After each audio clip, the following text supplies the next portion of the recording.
All right, welcome to the Two Sons Podcast. Happy Wednesday or Thursday, everybody, whichever day that I decide to release this House of the Dragon episode. The penultimate, episode 9 of Season 1 of House of the Dragon, the death of Viserys and the start of the Dance of Dragons. Everything, all of the shit hitting the fan simultaneously.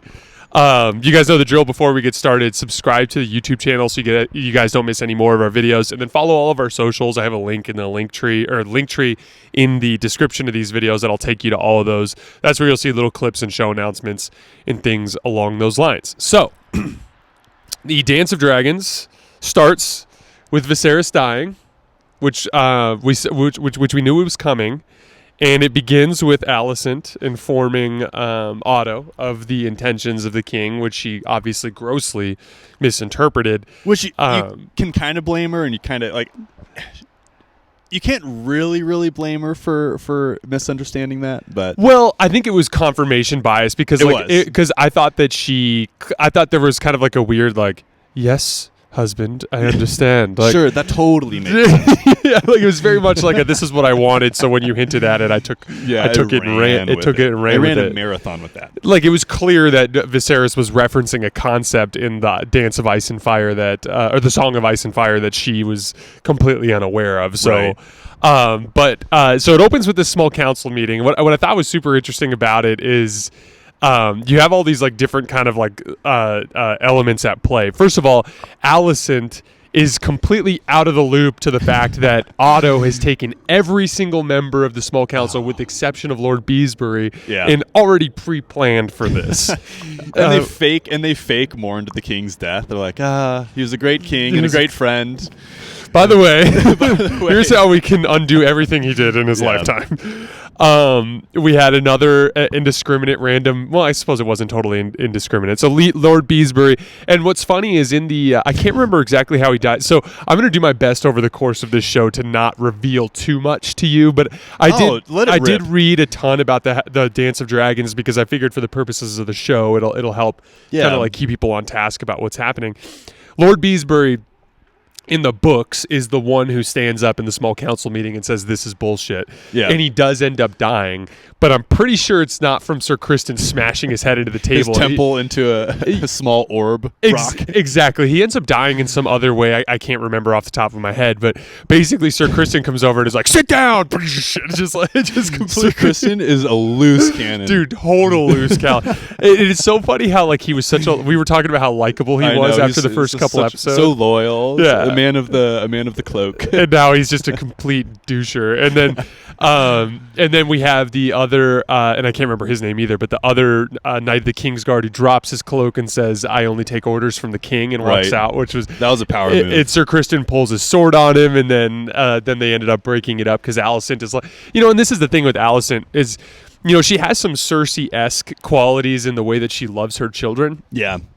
But she clearly has like a good moral compass she kind does. of underlying it all. Aside from when she lost her mind and slashed and stabbed Rhaenyra. Everyone loses their mind and stabs a family member or a friend every once in a while. Every once in a while. Yeah, it's casual in Game of Thrones. I mean, that's just expected. Do you think she has true love for the king?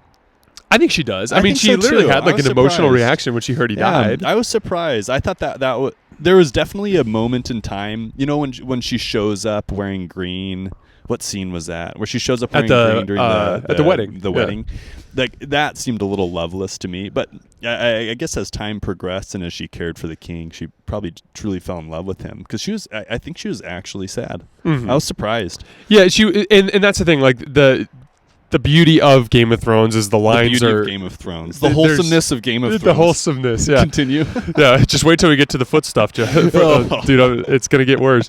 So... The thing, like, there's in Game of Thrones, it's not clear lines between good and evil. Yeah, it's a lot of gray areas. And Lady Alicent, there's a lot of good in her, and she's also kind of twisted, and she's also one of the people who's largely responsible for the worst civil war in Westeros. But like, there's some good in her, and she's clearly the one with the compass. But Otto's first plan, because like. Rhaenyra is basically like, Alicent is like, we got to approach Rhaenyra. Like, Viserys loved her. He wanted her to survive and to be a part of this. Right. Like, we can't just kill her. Right. And Otto's like, no, we're sending some knights up to Dragonstone and we're going to kill her in her sleep, basically, before they find out about the death of the king. You had Otto pinned. Oh, from dude. day one. I was like, oh, Otto's pretty nice. Maybe that's our dynamic. Maybe I'm just wildly wrong about characters, and then you get to tell me where I'm wrong. Well, the thing that bothered me the most about Otto was like the fake loyalty and the fake niceness underneath the surface. Like, he was like, playing games. Like Tywin Lannister, who's another like kind of like family patriarch who ends up being Hand of the King at one point in the original Game of Thrones series. He's so cut and dry, like ruthless. Yeah. You know what I mean? And Otto's like just as ruthless, but under this stupid facade of like the guy who's there to support Viserys and everything that he does. Absolutely working. Well, it's worked up until this point. For sure. It has worked up until this point. Yeah. And we should have like a little bar graph behind us of each character, like their picture, and then a line going through, and like this is we don't like them, this is we do like them, and we can move our characters. Yeah, we like just up. slide the scale up and down like with little stickers that are just like, Allison gained a couple points in my book this week. It's like Otto's still shitty. More shitty. He's below the x-axis. The big thing that the first basic step of Otto's kind of rule, essentially, now that he's a hand of the new king, is he calls essentially all of the it seems to be all the houses that are in King's Landing. Now, obviously, there's a bunch of houses that are not at this meeting. Like they straight up refer to Lord Boros, who is the Baratheon, House Baratheon, who they actually end up marrying Aemond off to here very shortly. They obviously you have all the northern houses. Right. You know, some of the western houses are there, like Lannister's there, but like there's a lot of houses that aren't there. But the houses that are there, they make them swear fealty, and essentially, the two that don't immediately get thrown in prison. Right. The one who hesitates goes to the gate and immediately gets hung in the courtyard. In the courtyard, yeah. Like, clearly Otto's whole philosophy here is like, what we're doing requires us to be ruthless. And quick. And Alicent is like, no. Like, this is not the way that I wanted to do this. She's appalled at it all. And I think that... She does slow Otto down, though. Because there's that one conversation where she states what she wants, and then Otto goes, as you wish, or whatever. Well, it actually goes deeper than that. I think that there's kind of a rift between the two of them. Most definitely. Well, because he was trying to get, oh my gosh, the new king. Aegon. He was trying to get Aegon before she did. Yeah. That was weird. So there's a race to get Aegon, and it's clear because Otto wants to have Aegon under his kind of like control. Yeah. But like they did a good job in the earlier episodes, and again, it's like it's a different way to tell the story. It's very different from Game of Thrones, where they just hop in at the start of the war and kind of tell you about what happened before. This time they kind of bounced through and told you it all. But you can kind of see that like Aegon's got a lot of issues, man, and he's he actually, I don't know if any of you guys have ever seen the because Aegon is not Joffrey. He's not like a psychopath, ruthless like dude who wants to like murder bunnies for no reason. You know what I mean? Like what he is he's just a guy who wants to drink and party and has no interest in being king. He doesn't want power. There's a movie on Netflix, and I believe it's called The King, if I remember correctly, but it's got that Timothée Chalamet, the guy from Dune, and he plays like King George's like heir, and it's a very similar thing. Like he's actually like just his father. Him and his father, there's a significant rift. The father wants him to come in and be king, but he just has no interest in doing it. He's sleeping in whorehouses every night, and he eventually ends up becoming king because he finds a purpose over the course of the movie. Yeah. And what I thought was really ingenious on the part of Otto, I think this was Otto's doing, but it might have been Alicent as well, is they give him Aegon the Conqueror's sword and Aegon the Conqueror's crown, because Viserys is wearing a different crown, right? And he holds the dagger, right? Yeah. And they give Aegon the dagger, but they also give him this massive sword and this crown. And you could actually see when they tell him about it, Aegon kind of like his presence like kind of inflates, and he almost like feels the purpose. And then at the crowning ceremony, he's actually like all gung-ho about it. Yeah, and I feel like that's going to be lost pretty quickly. Oh, for sure. Yeah. Because deep in his core, he wants to bet on little kids killing each other. Exactly. He's deep in his core. Like that's all he wants to do. That's how he spends a Friday night. Exactly. And juxtaposed with Aemond. Yeah, who's intuitive. he's studious. Yes. Right? He's studious of the crown. He's very much your classic strong Targaryen man, kind of like what they refer to as like the difference between Rhaegar in Game of Thrones, the one who ends up falling in love with Lyanna Stark to give birth to Jon Snow, and ends up getting murdered, I believe, by Robert Baratheon. And then juxtaposed with Viserys, his younger brother, who's like a total punk, who Daenerys has to kill, essentially. Yeah. Like, there's these strong Targaryen men, and then there's these kind of like wimpy, like Targaryen men that have all these issues. Like, nasty. Aemond is almost Daemon-esque in his presence. Yeah. In the way he carries himself, and he's just like a very big presence that, and it kind of matches up with his childhood where Aegon was the powerful one when he kind of got bullied a little bit, and he ends up he gets his eye cut and he has to steal a dragon. Like, he's very like kind of like a little bit more of a rough upbringing kind of thing for Aemond. He had to learn. Yeah. Right? So, I mean, it wasn't just super, super easy for him. He had to get his dragon. Yeah. He had to make his presence known. Yeah, exactly. So that morphed him into potentially an ideal king. Yes, hate to say it. It did. It's the latest example in Game of Thrones of the guy who ends up getting the crown doesn't really have a good temperament for it. Right. And then the dude who's right there who doesn't quite have the same claim as the guy that should potentially be in that seat. You know what I mean? And during the king ceremony, that's expressed exquisitely. You know, when he's watching his brother get the crown placed on his head, and he's just staring there, just thinking, staring. This should have been me. So that was the climactic moment of the episode. And I had one beef with it, and it was Rhaenys suddenly having her armor on when she was on the dragon. Although, the one thing I could say, though, is like it's possible that she stored her armor down by where the dragon was. Yeah, actually, that's reasonable. It's completely reasonable. Where else would you store it? Who the hell knows? Probably next to your dragon. This was, I believe this was an exaggeration of the books, and those of you guys who are George R.R. Martin nerds, you can inform me if I'm wrong about this, but I don't think there was anything in the books about her ripping her dragon up through the king ceremony. Just murdering some civilians. That was an epic scene, though. It was. So, not to be nitpicky, but I'm going to be nitpicky.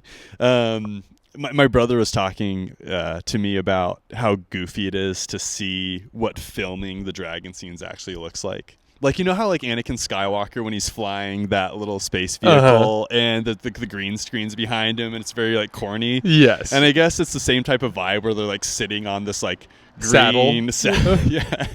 And then all I could envision was just her sitting on that with a fan blowing wind through her hair, because for some reason she just had a ton of wind blowage and it was just very distracting. Yeah, for some reason. It was like such a cool scene and I was like, why is there so much wind in there? The only thing I could think is like when you're in a tight space like that, if the dragon were to flap its wings a few times, it would kind of circulate air in the room. There's a massive amount of air circulation, but it's probably just because it would have looked weird otherwise. I know, and that's what I'm saying. Like you have to like separate that somehow and get her away from the green screen. So it's like you have to add lifelike things, and wind is one of those. The overall plan from the High Tower is to basically force fealty from a bunch of the houses and to trap Rhaenys and her dragon was actually really smart. And this was the first thing.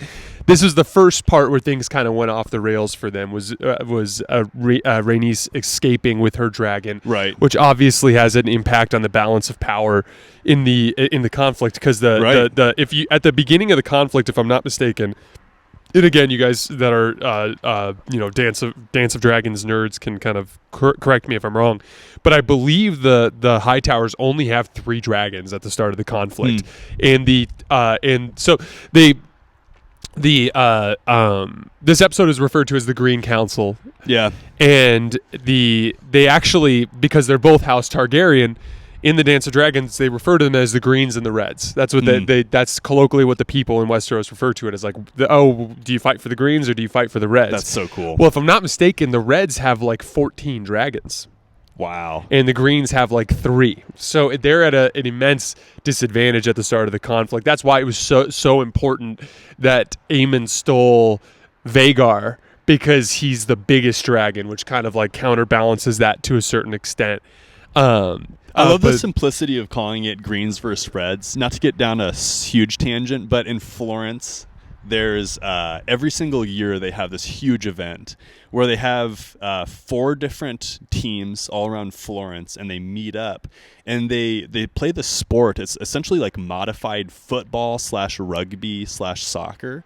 And depending on which area code you're born in, then you can play for what specific team you're in, and it's brutal. These dudes like literally have boxing matches like mid round. They That's play in this super big interesting. like beach pit that they bring into like this one of the squares of Florence.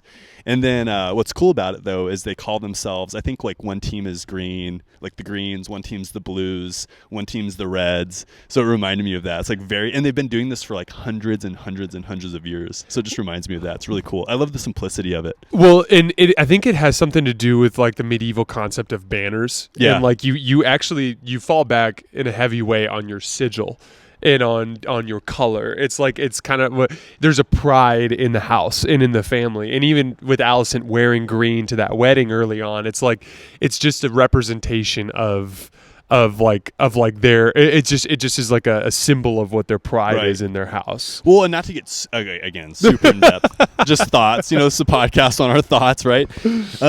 It wasn't easy to color things at one point. Like you had to get organic substances, whatever's green, out in nature, and somehow get that to adhere to clothing. So like a color was a big deal. If I'm not mistaken, in that era, fabric was immensely valuable. I'm sure it was essentially like a precious metal, that kind of vibe. Like the king has silk on because the silk is the most expensive fabric that exists in the world, that kind of thing. Yeah, so they captured that essence extremely well. It seems like in Game of Thrones.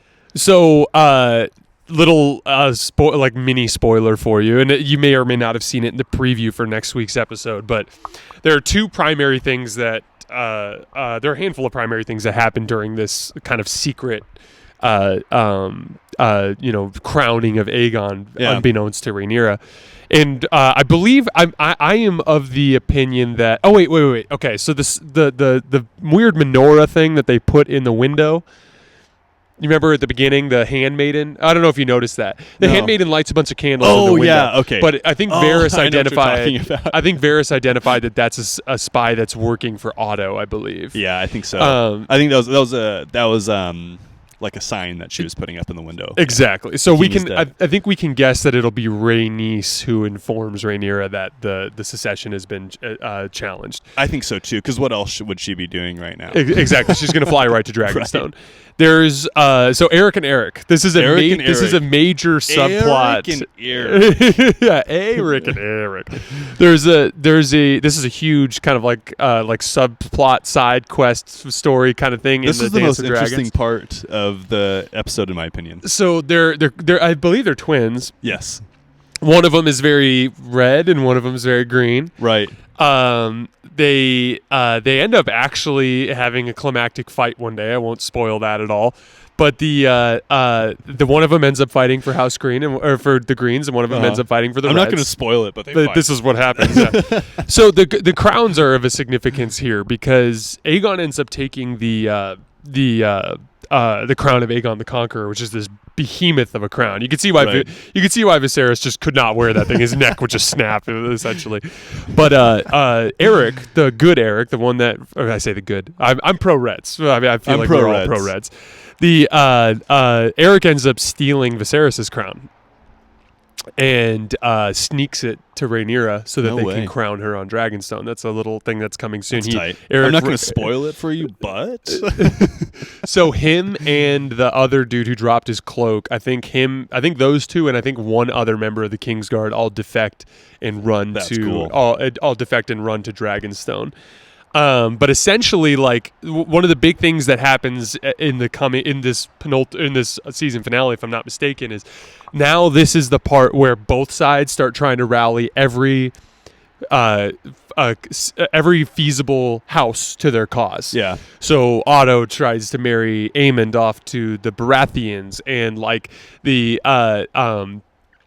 Rhaenyra sends her 2 sons from Sir Harwin Strong out on their dragons to try to recruit houses to their cause. Like, it essentially becomes a rally the banners and let's draw these lines and see where we all end up. And Right.